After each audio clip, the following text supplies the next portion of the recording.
gostaria que vocês se concentrassem aqui. Quem chegar aí, avisa a pessoa para se concentrar aqui. O debate está sendo... Esse debate foi pensado, como já conversando com os candidatos aqui, esse debate tem sido cobrado por sindicato já há um tempo e vem no sentido de trazer a discussão sobre a participação do servidor público no parlamento. Inclusive surgiu a ideia de um projeto chamado PJU no parlamento.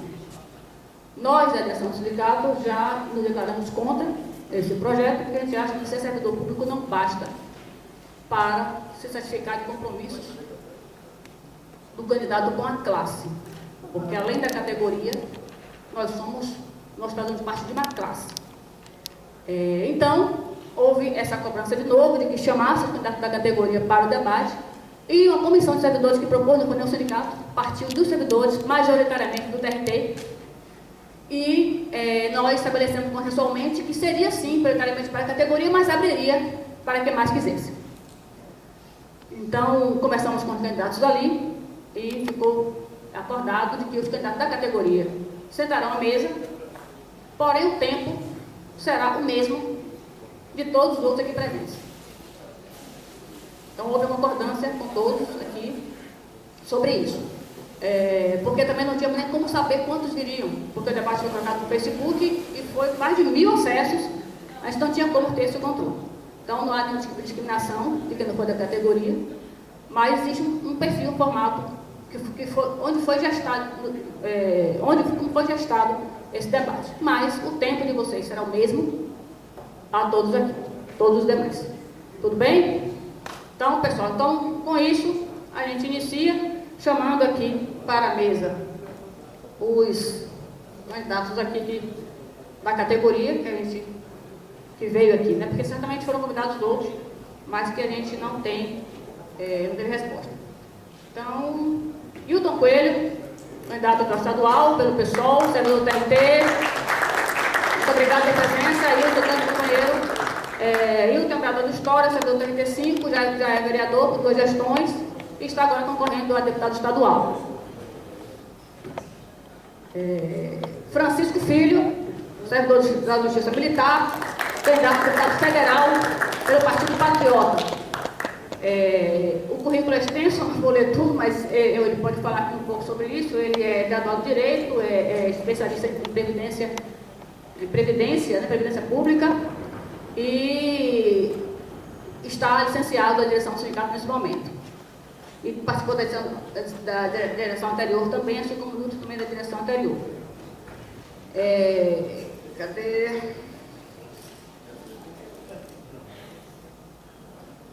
Leonardo Prazeres Alves, servidor do TRT, o partido é Novo, é isso?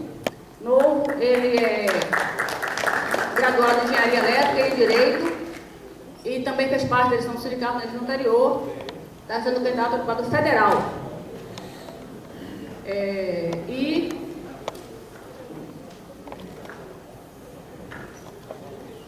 Valdir Santos, candidato a deputado federal pelo PV, servidor estadual da Bahia, procurador do Estado de Sergipe, de 98 a 2000, advogado da União. Você pode levantar bem? Partido PV, candidato a deputado estadual. Não, federal. Federal. A servidor estadual. Deputado federal, desculpa. Mário Diniz, deixa eu ver aqui onde é que está aqui. Mário Diniz Xavier Oliveira, ele é servidor ele é auditor fiscal do trabalho, candidato a deputado federal pelo PSOL, natural de Porto Alegre, advogado também. Quem mais que tem aqui? Você mandou seu? Marcos Lisboa, candidato a deputado federal pelo PSOL, está na frente, e eu não vi isso na minha frente. Ele é de Nordeste Amaralina e é servidor do MPU, colega nosso também do MPU. Certo? São esses candidatos que estão aqui. Algum outro que eu não anunciei? Não, então são esses que terão o mesmo tempo de fala, não puseram a mesa pelo motivo que eu já expliquei, mas terão o mesmo direito de fala e de resposta de todos juntos, certo? Sente falta de uma mulher aqui, viu? Sente muita falta de uma companheira aqui, né? Mas a gente, né, segue aí. E aí a gente pede para Mário Diniz fazer os 5 minutos de fala inicial, porque ele tem compromisso, vai ter que se retirar. Então, Mário Diniz, seja bem-vindo, agradecemos a sua participação. Sim, vem aqui em cima, por favor, para falar, informando que o debate está sendo gravado, transmitido ao vivo pelo YouTube, Facebook e site do sindicato, e está sendo, gravado, vai ficar disponível depois no YouTube. É até um recado, né? As respostas serão gravadas, as perguntas serão feitas por aqui, certo? Então, Mário Diniz com a palavra. Obrigado, Mário.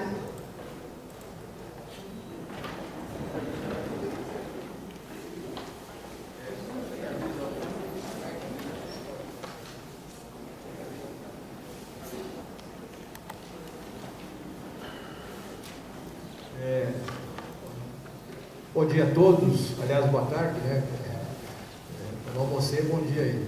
Eu queria saudar aí a direção do Sindjuf pela iniciativa do debate, a pessoa de Denise, saudá-los aí, os servidores aí do Poder Judiciário e os demais candidatos, né? Eu queria de antemão agradecer, porque eu tenho um outro debate às 2h30 na Faculdade de Direito, então assim, vou chegar atrasado para lá. Mas eu fiz muita questão de vir aqui, pessoal, porque, primeiro me apresentando, sou Mário Diniz, sou auditor fiscal do trabalho, carreira, né, da União que fiscaliza, né, a legislação trabalhista e o normativo de saúde e segurança dos trabalhadores brasileiros, e a gente aceitou o desafio por uma série de ataques ao direito do trabalho, principalmente no que diz respeito à reforma trabalhista, né, que todo mundo deve acompanhar muito de perto, os ataques à nossa carreira e os ataques aos direitos dos trabalhadores, aos servidores públicos como um todo. A gente aceitou o desafio de externar essa defesa através de uma candidatura a deputado federal que a gente teve a honra de ser a nossa. Quero me dirigir a vocês, pessoal, de uma forma muito descontraída, até porque eu me sinto colega de todo mundo, independente do poder, até porque os desafios e os ataques são os mesmos.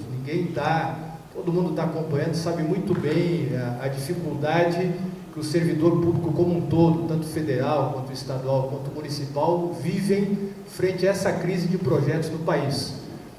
Projetos que eu vou até me abster de fazer a discussão mais abrangente, tendo em vista a pluralidade da mesa, de um conjunto de partidos, e vou delegar ao Wilton e a outros companheiros para externar esta diferença de forma mais exaustiva ao longo do debate, mas eu quero dizer para vocês o seguinte: existem no país duas grandes visões com relação ao Estado brasileiro. Uma que o Estado brasileiro é despesa, é mordomia, é desperdício e é ineficiência. E tenta confundir a gestão partidária do Estado brasileiro com o servidor público. E acho que é uma tarefa nossa separar, eu e demais colegas, o joio do trigo nesse processo. E uma segunda versão, uma segunda visão, que vai estar em disputa nesse processo eleitoral nacional, uma eleição, aliás, que é decisiva e histórica para o modelo de país, que tenta resgatar a função social do nosso Estado. Isso se expressa em toda e qualquer função, no Poder Judiciário, no Poder Legislativo, no Poder Executivo. Todos nós temos que fazer essa reflexão e esse debate. Eu sou signatário, e acho que o FONASEF deve ter produzido um documento semelhante, da Carta de Princípios do FONACAT, que basicamente trabalha duas coisas: o combate às reformas precarizantes que aconteceram após o golpe de Estado que houve nesse país e a ideia de um modelo de Estado brasileiro que recupere a valorização do servidor, a valorização do Estado brasileiro como órgão de gestão e os nossos direitos, que não são mordomias. Mordomia é, num país estagnado, conjunto de integrantes do STF propor 16% de aumento, que isso é um tapa na cara da população. Mas não somos nós que temos que pagar a conta desse tipo de visão desconectada da realidade social. Quero dizer mais para vocês, pessoal. Eu acho que está na hora do movimento sindical de todas as categorias do Estado brasileiro tomarem a iniciativa de fazer uma discussão sobre o modelo de Estado que queremos. Não dá para a gente conviver com 3 poderes da União, do Estado, onde trabalhos iguais remunerem-se de forma diferente. Nós temos que buscar um modelo que tenha uma coerência interna, tendo em vista as funções sociais do Estado.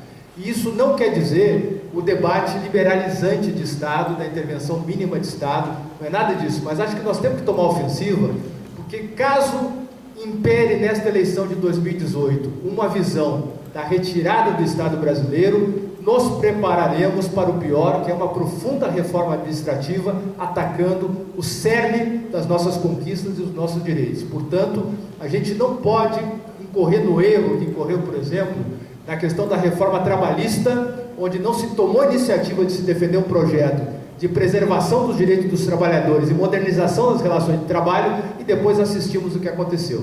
O mesmo desafio está colocado para a reforma da Previdência, né, e com certeza para uma reforma administrativa profunda que vem aí. Eu tento articular a nível estadual e nacional um comitê baiano pela revogação da reforma trabalhista, iniciativa que, aliás, convido a todos vocês para assinarem projeto de lei de iniciativa popular buscando a revogação da reforma. E nesse minuto final, falo então um pouco da nossa plataforma. A revogação da reforma trabalhista é uma iniciativa zero que nós tomaremos caso sejamos eleitos deputado federal, juntamente com o combate a todas as reformas, e introduzir um novo elemento que é o quê? Estender ao servidor público todo o normativo de saúde e segurança do trabalho que hoje existe por regime seletista, e no regime público é um buraco negro, é um vácuo legislativo. Portanto, algumas categorias têm um nível de assistência, mas a imensa maioria dos servidores estaduais, federais e municipais não tem qualquer proteção no que diz respeito a condições ambientais de trabalho. E nós, na condição de auditores fiscais do trabalho, pretendemos tomar uma iniciativa legislativa que estenda esse status hoje garantido ao regime seletista também aos colegas servidores. E por fim dizer da nossa contrariedade absoluta com essa terceirização sem precedentes que vem ocorrendo no Estado. Nós temos que combater essa terceirização. Todos vocês devem viver essa realidade. No meu órgão existem terceirizados que estão há 20 anos vestindo a camiseta da empresa e trocando da empresa terceirizada. Certamente aqui essa turma deve estar na mesmíssima situação e a gente assiste isso olimpicamente. Está na hora de tomar atitude com relação a isso, estabelecer uma relação solidária com esses trabalhadores e estabelecer um normativo que não entregue essa turma que trabalha do lado da gente à precarização. Então, nesse breve tempo, quero agradecer. Lamentavelmente não vou poder ficar para as perguntas, mas agradeço àqueles que nos ouviram, tiverem mais interesse. Nossa candidatura é pelo PSOL, um partido que eu não vou justificar, porque ele, inclusive, tem um vereador aqui na mesa que pode externar exatamente o que a gente pensa com relação a isso, e pretendemos concorrer, então, e caso eleitos, defender esse conjunto de propostas. O nosso compromisso é com o servidor público, com os trabalhadores e com o modelo de Estado brasileiro que represente a quebra dessa lógica de retirada de direitos e colocar milhões e milhões de pessoas à margem do avanço social, que é aquilo que ocorreu após a ruptura institucional que ocorreu em 2016. Conto com todos vocês para se somarem a esse desafio. Convido vocês, no dia 31, sexta que vem, a Casa Amarela, que é o nosso comitê de campanha, será inaugurada lá no dia 31, lançamento da nossa campanha. Estamos estabelecendo uma relação muito fraterna com todos os segmentos sociais, sindicais e uma série de outros movimentos, tentando levar essa plataforma ao Congresso Nacional.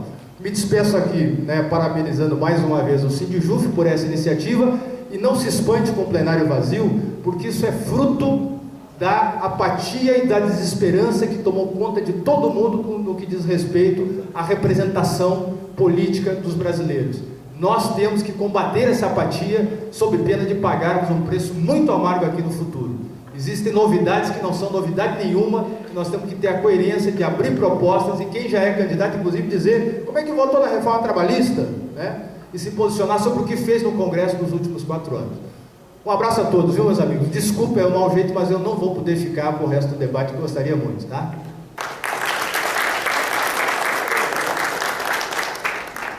Ok, antes de... Pode fazer uma propagandinha? Pode, claro, fica à vontade, Márcio. Vou deixar aqui, então. Anunciar a presença de Hamilton Assis, cadê ele? Levanta aí, Hamilton. Hamilton é servidor estadual, ou servidor municipal da educação, candidato a deputado federal pelo PSOL. Terá o tempo dele de fala também. E, inclusive, eu quero perguntar aqui de vocês quem é que quer falar agora. Decidam aí. Quer falar mais? Marcos. Então, Marcos Lisboa, candidato a deputado federal pelo PSOL e é servidor do MPU, colega nosso do MPU. A palavra, Marcos.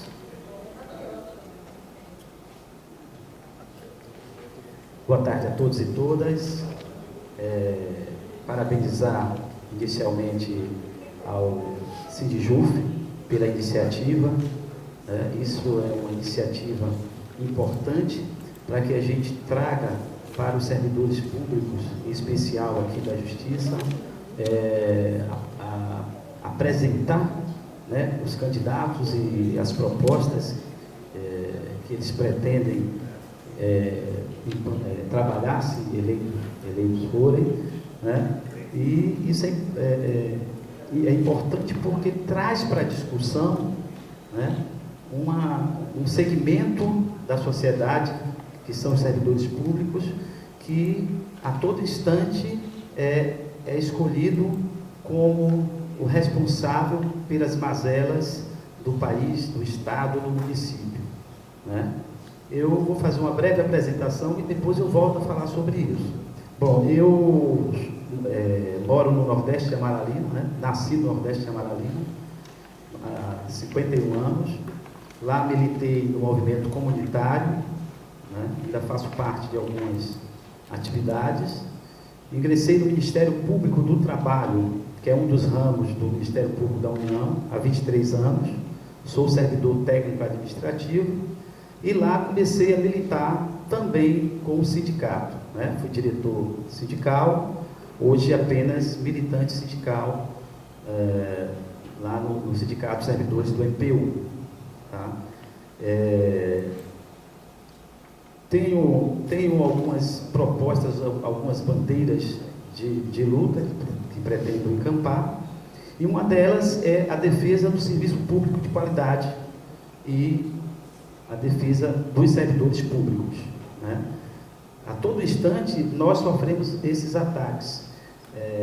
Recentemente eu recebi uma mensagem de que o nosso plano de saúde está sob ameaça por conta de falta de recursos, né? Sem falar nos setores públicos estaduais e municipais. Há pouco nós passamos por uma greve na educação municipal, que Hilton esteve lá dando apoio, deve falar sobre isso, né? Dando apoio aos companheiros da educação, mas a gente pretende, essa defesa do serviço público, dos servidores públicos. Nós temos um projeto que tramita no Congresso, que é a questão da database para o servidor público. A gente não pode, toda vez que a gente precisa negociar reajuste salarial ou melhores condições de trabalho, ficar à mercê aí da vontade dos políticos, né, e do Estado, né? A gente tem que ter essa mesa de negociação permanente, para que a gente possa negociar, né, as melhores condições e melhores salários. Também pretendo trabalhar com a defesa das minorias, né, dos negros, negras, quilombolas, LGBTs, que isso já é digamos assim, uma pauta do nosso partido. Eu sou candidato a deputado federal pelo PSOL, né? Então isso já é uma pauta permanente do nosso partido. E várias outras coisas. Mas eu acho que a principal mudança começa pela renovação do Congresso Nacional. Essa é a principal mudança. É preciso renovar o Congresso Nacional. A todo instante a gente vê na mídia o que... Isso não é nem necessário falar, vocês já acompanham e sabem, a todo instante a gente vê. É preciso que haja mudança, não só mudança de políticos, de candidatos, mas mudança em relação a partidos também. É preciso ver quais são os partidos e quais são os parlamentares que verdadeiramente defenderam os interesses do povo, da população, dos trabalhadores, dos desempregados, dos moradores de rua. E é preciso ver também aqueles que sempre defenderam os seus interesses ou interesses da elite desse país. Então, nesse sentido, a nossa candidatura a deputado federal é no sentido de defender as minorias, os servidores públicos, os trabalhadores, os desempregados e todo esse conjunto de pessoas que hoje sofrem muito no nosso país por causa de uma crise fabricada, uma crise criada simplesmente para desestruturar o país e favorecer aqueles que já são favorecidos há anos nesse país, né? Uma outra coisa que a gente precisa também é a auditoria da dívida pública. A gente precisa saber como essa dívida pública surgiu, porque esses juros tão altos, essa dívida tão... né? Isso é uma caixa preta que precisa ser aberta, e se não houver pressão da sociedade, pressão nossa, a gente não vai conseguir. E a gente precisa de ter no Congresso Nacional políticos, parlamentares, verdadeiramente comprometidos com os anseios do povo brasileiro.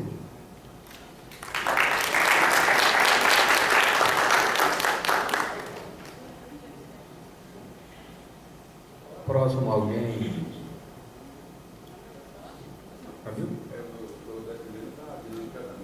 Pronto, você tem 5 minutos. Só avisando aqui os candidatos, com 4 minutos eu estou colocando a plaquinha, avisando que falta 1 minuto. E nosso colaborador ali também está marcando o tempo, essa musiquinha aí, né? É sinal que já acabou os 5 minutos. Então ficar ligado também, para a gente tentar melhorar aí. Boa tarde a todos e todas. Gostaria de saudar a mesa na figura da companheira Denise, né? A única mulher na mesa, muito bem representada por sinal, e falar um pouco aqui sobre a nossa candidatura, né? Nós já vemos de uma trajetória de 8 anos de experiência, né? Que começou quando eu fui candidato a vice-presidente da República em 2010, na chapa do companheiro Plínio de Arruda Sampaio, pelo PSOL. Depois fomos candidatos em 2012 a prefeito de Salvador, numa chapa, uma dobradinha excelente, que criou as condições para que nós elegêssemos o primeiro vereador do PSOL, né, aqui na Bahia, o companheiro Wilton Coelho, diga-se de passagem, o vereador mais votado, o segundo mais votado, né, naquela eleição, e com uma campanha extremamente modesta, né, que não gastou, acho que nem 60 mil reais, enquanto que o segundo deve ter gastado pelo menos aí uns 3 milhões de reais, uma coisa assim. Para a gente ter a noção de que é possível fazer um trabalho sério, construir algo que de fato seja propositivo, militante, mas infelizmente a política do nosso país virou um balcão de negócio, né? E todos nós sabemos aonde deu. Então, depois de 2014, eu fui candidato a senador, fui candidato a vereador, com a perspectiva de tentar construir também, ajudar a reeleição também do companheiro Wilton Coelho, e hoje eu estou candidato a deputado federal, primeiro porque, como militante do partido, nós pensamos coletivamente, né? Embora as expectativas do partido estejam centradas na possibilidade de eleger deputados estaduais, mas nós temos uma tarefa muito importante, que é ultrapassar a cláusula de barreira que nas reformas políticas que foram feitas, né, criou dificuldades para os pequenos partidos, principalmente os partidos mais ideológicos. Então a nossa candidatura, a candidatura do Mário Diniz, do companheiro Marcos, ela vem sendo construída nesse sentido, né? É claro que nós objetivamos eleger efetivamente, mas sobretudo nós precisamos assegurar que o nosso partido garanta uma representação no Congresso Nacional para que a gente possa continuar existindo institucionalmente, ou seja, menos prejudicado do ponto de vista institucional para atuar enquanto organização partidária. Mas a leitura que nós fazemos, né, da realidade brasileira não é uma leitura nova, e nós sabemos que o projeto que está em curso, ele teve várias marchas. A primeira marcha que nós identificamos começa, né, quando é Collor eleito e é derrotado o programa da Frente Brasil Popular, e que se começa a implementar políticas de reformas neoliberais, e cujo discurso era também de ajuste fiscal, que o problema do Estado era de um déficit, que o Estado gastava mais do que o que arrecadava, né, e que precisava fazer esse ajuste e diminuir o seu tamanho, e, sobretudo, liberalizar a economia, e, a partir daí, toda essa movimentação vem sendo feita. Ela foi interrompida parcialmente, né, com a eleição do presidente Lula, certo? Com a retomada desse processo, inclusive da Frente Brasil Popular, né, num processo de conciliação e de aliança de classe pelo centro, mas que efetivamente apenas diminuiu o andar da carruagem, né, mas continuou aprofundando medidas que causou sérios problemas também para a nossa economia.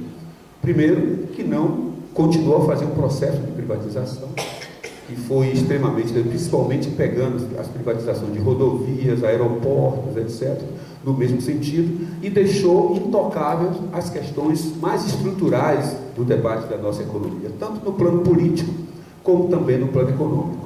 Não aprofundou o debate sobre a questão da dívida pública, que já foi tocado aqui, que consome hoje quase 45% ou mais de 45% dos recursos públicos. Estima-se que essa dívida vai chegar, já está acabando o nosso tempo, a quase, né, vai chegar a mais de 50%. Não fez a reforma do judiciário, não fez o controle, não estabeleceu o controle social, né, sobre a política. Isso acabou, né, fazendo com que, né, a crise econômica que se abateu sobre o nosso país, né, e também o estelionato eleitoral provocado aí na segunda eleição da presidência Dilma, né, pudesse criar uma crise política que possibilitou o golpe, que o objetivo central era aprofundar as reformas neoliberais começadas já no governo Collor, e assim acelerar tal do discurso do programa, do projeto a Ponte para o Futuro do PMDB, que a gente já sabe onde deu. Eu acho que a nossa luta é unificar a classe trabalhadora, é construir alternativa. Nós estamos num processo, evidentemente, né, de precisar fazer uma autocrítica profunda, o que foi essa experiência da esquerda, né, da Frente Brasil Popular no governo, e de fato apresentar uma nova alternativa que venha retomar o debate, né, de um projeto de nação que de fato possa construir um país mais igual e menos racista e menos homofóbico, e que a gente de fato possa ter uma sociedade que possa construir as condições para que nós tenhamos uma vida digna. É isso, desculpe o meu tempo, né? Esse cronômetro era para ficar na frente daquele fundo, quando olha e se assusta, mas enfim, a gente acaba se atrapalhando um pouco, mas muito obrigado pela oportunidade, né? Estamos aí para continuar o debate.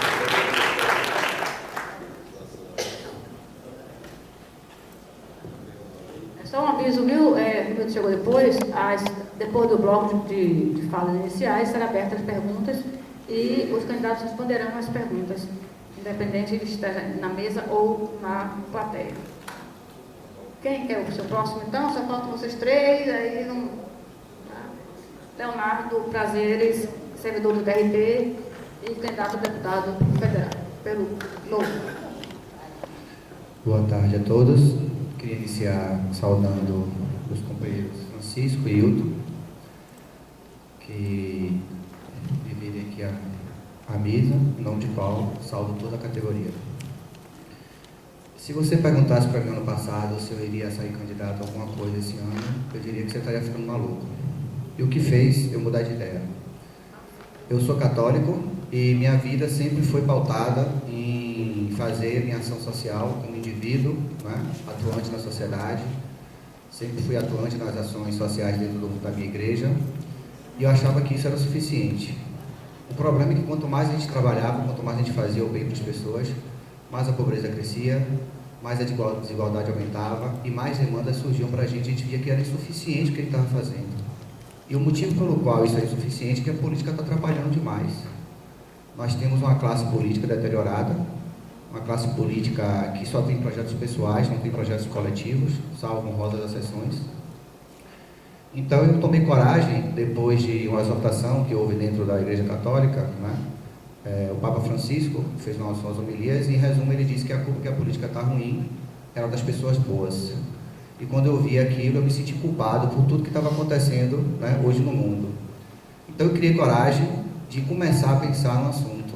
E aí eu recebi um convite de Francisco para que a gente fizesse uma parceria, uma construção de uma candidatura nossa, só que no meio do caminho a gente se dividiu, ele tomou um rumo pelo qual eu não quis seguir, e eu segui outro rumo. E aí eu conheci um partido que eu estou hoje, que me encantou principalmente porque ele combate coisas que eu julgo que são mais importantes hoje dentro do problema brasileiro. Né? Ele combateu as mazelas da classe política. Né? Eles estão procurando pessoas que estejam dispostas a entrar na política não por projetos pessoais, mas sim por um projeto coletivo, de construção de algo novo no país, da política. Então, todos nós, quando resolvemos nos lançar candidato pelo partido, a gente já tem que assinar um termo de compromisso. Nesse termo de compromisso, a gente abre mão, por exemplo, de todos os luxos, de todas as mordomias que o político tem hoje direito. Né? Hoje, não sei se você sabe, a nossa senadora da Bahia tem 57 assessores dentro do gabinete, que faziam o que eu não sei. Será que precisa de tanta gente assessorando ela no gabinete? Nossos deputados federais, a maioria, tem 30 a 40 assessores dentro dos seus gabinetes. Todos eles têm carro com motorista, enquanto falta ambulância, falta carro de polícia. Então, o novo, a gente assina se abrindo mão de carro com motorista, porque a gente entende que, como todo trabalhador, nós todos não viemos nos nossos carros, ou quando não viemos de transporte coletivo, porque eles têm que ter essas mordomias. Então, nós temos 4 vereadores que já seguem isso à risca. Já primeiro dia de mandato, abre mão de carro motorista. Ah, mas isso não é suficiente? É assim. Depois que eles começaram a fazer isso, contaminou os demais, viu que os demais vão ficar para trás, começaram a aplicar mão de carro motorista. Cada vereador do Novo só tem 6 assessores, enquanto que os outros têm 17, 20, 22 assessores dentro dos seus gabinetes de vereador. Então, para que tanta gente para fazer um serviço de um vereador? Será que precisa mesmo ou é cabide de emprego? A gente sabe que é cabide de emprego. Né? Eles botam lá os apadrinhados políticos dele, que fazem campanha para ele, e depois, em troca, né, é uma barganha, né, voto por cargo, e é assim que funciona, infelizmente, a política. Então, além disso, outras coisas, a gente abre mão, por exemplo, a gente tem que obrigatoriamente reduzir o gasto com verba de gabinete em 50%. Os 4 vereadores conseguiram reduzir 80% nos seus mandatos, 80% de economia só em gasto com gabinete. A título comparativo, a vereadora do Novo, no primeiro ano de mandato, gastou R$ 3.600 com verba de gabinete. O que mais gastou R$ 131 mil com verba de gabinete. O segundo colocado em economia gastou 8 mil e tanto, e o terceiro 23 mil, que por sinal era do pessoal, 23 mil, um dos mais baratos. Então, assim, o que existe é que as pessoas entram lá para fazer seus pés de meias particulares, privados. Então, Novo, se você quer sair candidato, você vai ter que abrir mão de tudo. Então, não dá para você fazer um investimento nas suas campanhas políticas.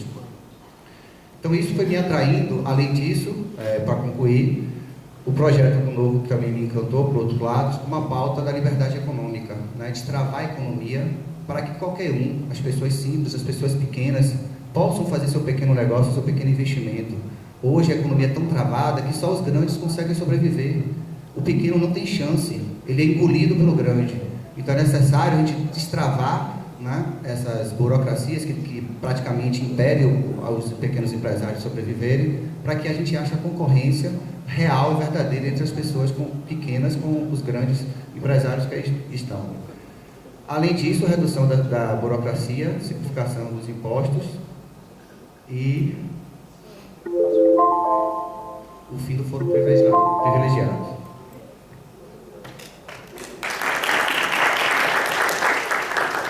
Agora nós temos Valdir, Hilton ou Francisco. Vocês 3 aí, Hilton, certo? Pronto, então, Hilton Coelho, vereador, servidor do TRT, candidato a deputado estadual pelo PSOL. Boa tarde a todas e todos. Começar também parabenizando o Sindjuf, e me parece que esse é o caminho da gente romper com o principal problema que o país tem hoje, ao meu ver, que talvez tenha sido, nos últimos anos, o maior obstáculo para que a gente, de fato, tenha a classe trabalhadora disputando os números da conjuntura. Nos últimos anos, a classe trabalhadora, a organização da CUT, se a gente for olhar o que foi essa organização da classe trabalhadora da década de 80, né, Denise? A gente começou a militar junto, percebia como essa organização da classe trabalhadora disputava os rumos do país. Hoje o que acontece é que se tem um movimento sindical principalmente o movimento sindical, mas diversos movimentos sociais, num rumo de despolitização muito grande.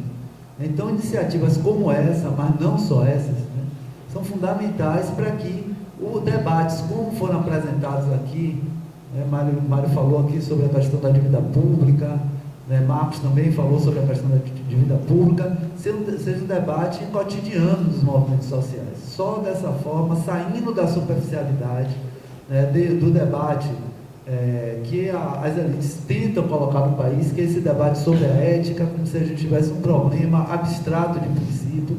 É claro que existe um problema de princípio, de identidade nacional, né, mas isso se materializa em políticas concretas, como, por exemplo, a política que leva o setor produtivo todo do país, inclusive grandes empresas, estarem numa situação de ausência de lucro, né? Nós estamos numa situação de paradeira econômica terrível, mas os bancos estão batendo recorde de lucratividade. Isso acontece em função de um posicionamento político concreto, real. Então, a ética na política, ela precisa ser relacionada com as questões reais da vida do país, como o problema de dívida pública, o problema agrário no Brasil, né? Se a gente pensar o potencial da questão agrária no Brasil, que não foi resolvida, muito pelo contrário, se aprofundou o conservadorismo com o esquema do grande capital no campo brasileiro, portanto se gera mais exclusão social, mais concentração de centros urbanos, mais violência, por exemplo. Bom, então me parece que esse é o caminho da gente conseguir dar uma virada na intervenção das trabalhadoras e dos trabalhadores na conjuntura. Se a gente for pensar em cenário, o que vai estar colocado para a gente, independente de quem venha a vencer o processo eleitoral? A polêmica sobre as reformas. Por dois motivos. Primeiro, se retirou tudo da classe trabalhadora, quase tudo, né? Se criou institucionalmente uma maioria que pretende arrancar o resto, eu falo da reforma da Previdência, e, por outro lado, se fez um congelamento de gastos das despesas correntes por 20 anos, que já está significando uma precarização profunda do serviço público, ainda maior do que tradicionalmente a gente acompanhava, né, em relação à negação de direitos no Brasil. Então, vou dar um exemplo concreto para vocês na nossa experiência de vereador. Eu nunca vi os postos de saúde numa situação tão precarizada como nós estamos acompanhando hoje na cidade de Salvador. Isso é fruto dos diversos cortes que estão sendo feitos e que vão se aprofundar. Então, esses impasses vão estar colocados, debate sobre as reformas que se pretende fazer, a possibilidade ou não de se revogar as que foram feitas durante o governo de Temer, certo? São polêmicas que vão obrigar o Brasil todo, inclusive o novo governo, a se posicionar, certo? Então, acho que um elemento importante para a gente fazer de debate nesse período eleitoral é isso: qual é o posicionamento dos diversos candidatos e partidos em relação às reformas, né? Eu já falei aqui, falta um minuto só. Então, a primeira coisa que está colocado em relação ao cenário nacional é essa questão das reformas. Assim, o segundo elemento é o problema de financiamento do Estado brasileiro. Não se pode pensar num Estado que tem a mínima capacidade de intervir, inclusive no sentido de responder à dignidade dos serviços públicos, sem, primeiro, questionar o congelamento 20 anos e sem mexer no esquema da dívida pública, como foi falado aqui por alguns colegas. Eu não vou me delongar nessa história, mas nós precisaríamos pensar por onde financiar o Estado brasileiro. Isso leva necessariamente a um debate aprofundado em relação ao congelamento e à questão da dívida pública. E o terceiro é o debate sobre o exercício do poder no país. Então, nós do PSOL defendemos que esse exercício necessariamente tem que vir a partir da participação direta da população na política. Eu queria só relatar em 30 segundos a experiência que nós tivemos como vereador. Nós completamos na semana retrasada o gabinete de rua de número 300. Nós fizemos 300 vezes atividades de rua, além o acompanhamento dos movimentos sociais. Vocês certamente tiveram informação sobre a greve da educação, né? O prefeito ACM Neto declarando que a greve era uma greve orquestrada pelo PSOL, né? Não que isso tivesse acontecido, a greve foi da categoria, mas a gente tem uma relação íntima com os movimentos sociais. Mas mais do que isso, para nós é preciso ir para a rua, ter uma relação direta com a população, para que, a partir dessa relação direta, o que a gente tem de acúmulo institucional possa servir como instrumento da classe trabalhadora para o exercício do seu verdadeiro poder, que é feito de maneira direta.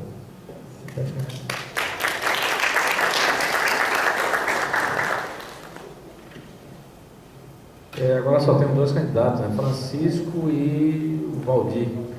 Alguém se habilita aí a ser o próximo? Francisco? Bem, boa tarde, gente. Obrigado pela presença de todos, agradecer ao Sindjuf pelo convite, né, e dizer que estamos aqui para fazer um debate e colocar algumas questões que nós entendemos como necessárias para o enfrentamento que vamos fazer ao longo desta batalha. Meu nome é Francisco Antônio da Silva Filho, conhecido mais como Francisco Filho. Eu sou cristão da Igreja Batista Metropolitana do Imbuí, pai de 4 filhos, Mateus, Michele, Brenda e Heloísa, de 2 anos e 6 meses. A gente entende que o Brasil tem passado por grandes problemas, e isso é claro para todos nós. E o problema que o Brasil passou agora é porque todo o entrelaçamento entre o Poder Judiciário, o Legislativo e o Executivo, eles se complementam. O sistema em que o Brasil entrou ao longo desses 30 anos de democracia, que eu entendo que não é uma democracia efetiva, porque não há participação de toda a sociedade, porque para que se a gente tenha uma democracia efetiva, a gente precisa ter educação de qualidade, e nós não temos educação de qualidade. E também ao longo desses 30 anos, todo o processo de construção da educação brasileira, ela privilegiou certos investimentos maiores na educação universitária. E nós temos uma educação do ensino médio, do ensino fundamental, precarizada. E aí nós criamos um outro problema dentro da educação brasileira e dentro da sociedade, no seu extrato social.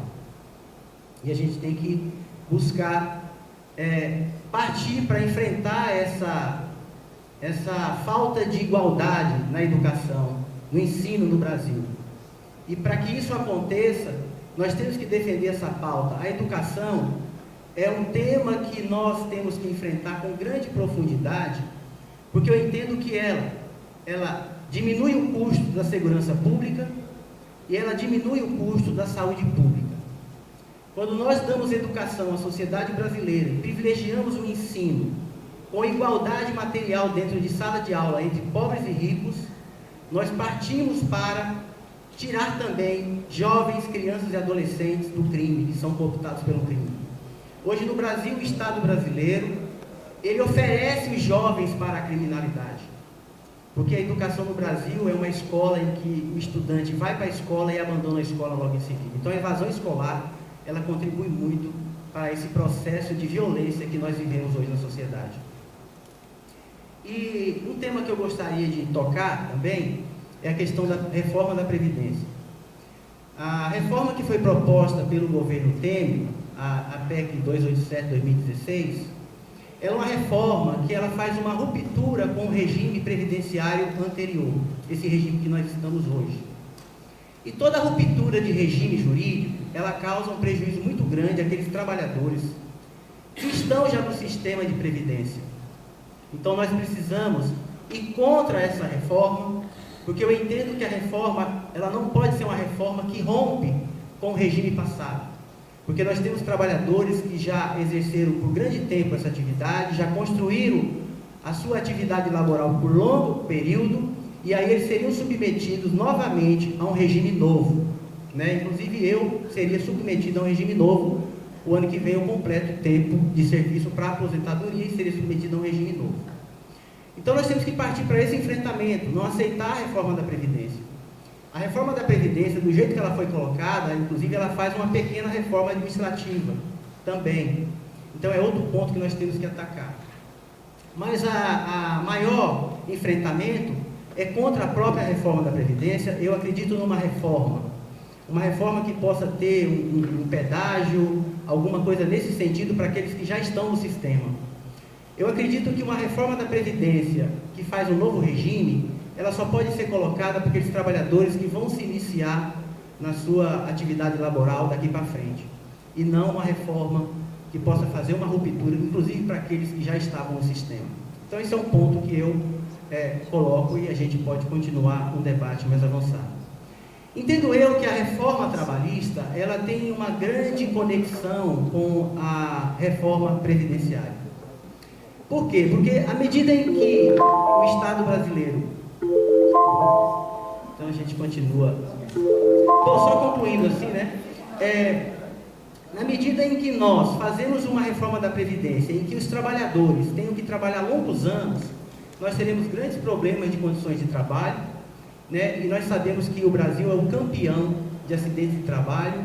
O Brasil, inclusive, é campeão na omissão da fiscalização, com todo respeito a um que está aqui, que é do Ministério do Trabalho, mas o governo brasileiro, ele se omite nessa fiscalização, inclusive, né, das empresas, e isso o trabalhador vem sofrendo grandes consequências, inclusive com morte e com excesso de trabalho, de horas de trabalho, e isso só gera mais falta de saúde, condições de saúde para esse trabalhador continuar sua atividade laboral.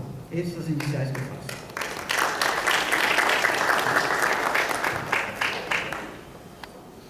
Então, Valdir Santos, candidato a deputado federal pelo PV, servidor estadual da Bahia, 87-98, procurador do Estado de Sergipe, 98-2000, advogado da União atual. Então, com você agora, Valdir.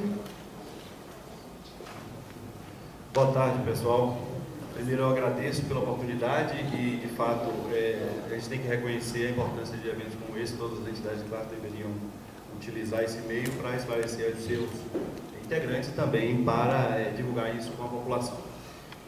Com relação às propostas que eu gostaria de apresentar, evidentemente o tempo é muito curto e eu não serei repetitivo em relação ao que já foi dito, apenas reafirmar tudo que foi dito em defesa dos direitos dos trabalhadores, não só do serviço público, mas dizer que a minha campanha e o meu objetivo como candidato a deputado federal engloba basicamente dois pilares relacionados muito estreitamente com o combate à corrupção, que é uma atividade a qual eu me dedico desde antes de 2012, basicamente através de duas páginas constituídas na internet, onde estão lá não dizendo que eu sou contra a corrupção, ou que devemos ser contra a corrupção, ou que a corrupção faz o mal, e inclusive é a causa de um dos problemas levantados aqui, que é a terceirização.